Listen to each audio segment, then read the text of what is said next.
But here's my question. Which rookies do you believe will have the biggest impact this season?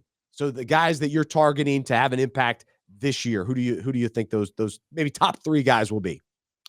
Yeah, I think we got to take a look at the wide receiver position for a lot of the players in this class that are going to have the biggest impact year one. Specifically looking at Marvin Harrison Jr. and Malik Neighbors. Both of these guys were drafted top 10 for a specific purpose. They play and win differently, but both guys are absolute studs. You've got Marvin Harrison Jr., who profiles as that true alpha X wide receiver. He can do basically anything you want him to do. He can go up and get the football. He can beat coverage deep. He runs good routes. He's strong at the catch point. Like, he's got the pedigree. He's got the name recognition, the good school, the draft capital, like anything that you would want. Marvin Harrison has it. And so I think you're going to be looking at a guy that is going to win, similar to what we've seen from DeAndre Hopkins and Devontae Adams and guys that are those big physical alpha receivers. But then you have Malik Neighbors, and Malik Neighbors, he's a beast all his own.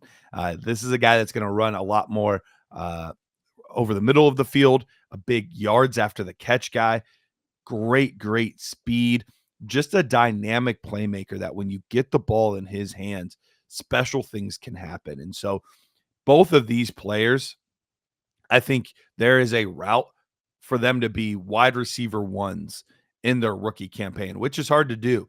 It's not something that we see all the time, but we've seen some top tier guys like the Justin Jeffersons, the Jamar Chases of the world. Those guys come in year one and have massive impacts for your fantasy football team. So I think those two guys are the most clear cut, obvious, like these guys could have huge impacts year one. And then go over to the number 1 overall pick in the draft this year in Caleb Williams. Great athlete, so you're going to get a little bit of rushing, but great upside as far as a passer too. This offense in Chicago is completely different than the offense that we've seen in the past. So many pass catching options, a much better line. They gave him a lot more than they ever gave to Justin Fields. And so I think in year one, if you're going to be, you're in a 1 quarterback league and you're going to be waiting on quarterback, I think he's a really good option, especially if you pair him with kind of a safer veteran like an Aaron Rodgers or somebody like that, and you're waiting on quarterback. I think he's a really exciting upside option. So if I had to only pick 3 guys, those would be the 3 that I think will probably have the biggest fantasy impact year one. Awesome. I'm always nervous taking the rookie wide receivers that early. So as early, I mean, you got to take Marvin Harrison early. So Yep. it makes me nervous, but I'm with you. The talent is there and the opportunity in a big way. Here are the 3 rookie running backs that I'm most excited about today. And I've been talking about Kamani Vidal all off season. And so I'm curious your thoughts on him, Garrett, but I love the talent, and I think he'll move up this depth chart over the next coming weeks, potentially, but definitely as the season gets going. I just don't trust J.K. Dobbins, and Gus Edwards is a nice compliment, but Kamani Vidal is the guy that I want in that L.A. Chargers backfield. And then, man, we're already hearing about Josh Jacobs getting banged up in Green Bay. This Green Bay offense is going to be awesome. And like I said earlier, I can't forgive A.J. Dillon. So I got to go Marshawn Lloyd as the running back that I want in Green Bay. So I like his potential there. And then as a Panthers fan, I realize, this Panthers team is going to run the ball. And Jonathan Brooks, although he's injured now, he's coming back from a major knee injury.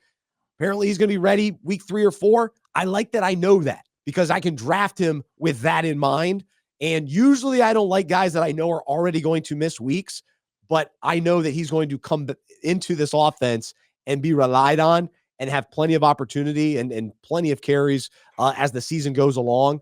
I don't expect Miles Sanders to be what he was in Philadelphia. And Chuba Hubbard's a nice player too. Jonathan Brooks he was drafted early. This is who the Panthers want to be their star running back. And so those are the 3 running backs that I'm big on. What are your thoughts on those guys? Yeah, I think all those names are interesting to varying levels. We'll start with Jonathan Brooks, obviously the first running back off the board. great pass catcher, elusive runner. He can do just about anything that you would ask him to do. So a great player. You just never know how these guys are going to fare year one after a knee injury. Usually it takes till year two. So from a dynasty perspective, love Jonathan Brooks. We'll see how this year goes for him though. But you're right. I think he's going to get plenty of opportunity, especially late in season. I think that's when you're really going to be able to see what he has. The more time he has for that knee to heal, the more explosion and things like that will come back for Jonathan Brooks. Looking at Kamani Vidal, he was a late round selection, but that backfield is wide open. J.K. Dobbins is obviously an amazing talent, but we've struggled to see him regularly on the field with all of the issues he's had staying healthy. Gus Edwards, solid player. He's probably going to be the favorite to lead this team in touches, but these rookies, you never know with these guys. And so a dart throw at the end of your draft or something like that, guy absolutely worthy of keeping in mind. And then Marshawn Lloyd, I like Lloyd a lot from a talent perspective. I think he's a very, very talented running back. It's all going to depend on Josh Jacobs because they do tend to use multiple backs in Green Bay. So I do think we'll get to see Marshawn Lloyd. To what extent, it's all going to depend on Josh Jacobs. So definitely a good call there. A couple other running back names just to kind of keep in mind. Blake Corum, he was drafted by the Rams. Kyron Williams is going to be the guy, but they play very, very similar brand of football. But in fact, pre-draft, the guy I comped Blake Corum to was Kyron Williams. So they remind me a lot as far as style and ability go. Not fantastic athletes, but smart players that can read the field really, really well. Keep Trey Benson in the back of your mind. He is probably, from a talent perspective, I think he's my favorite running back in this class. I think he has everything that you would want for a superstar breakout running back. James Conner's already there, though. So how long is James Conner going to be in the way? We'll kind of have to wait and see. But Arizona, when they're willing to have a guy be their running back, he's their guy. They're not splitting a lot of touches. So eventually this is going to be Trey Benson's backfield.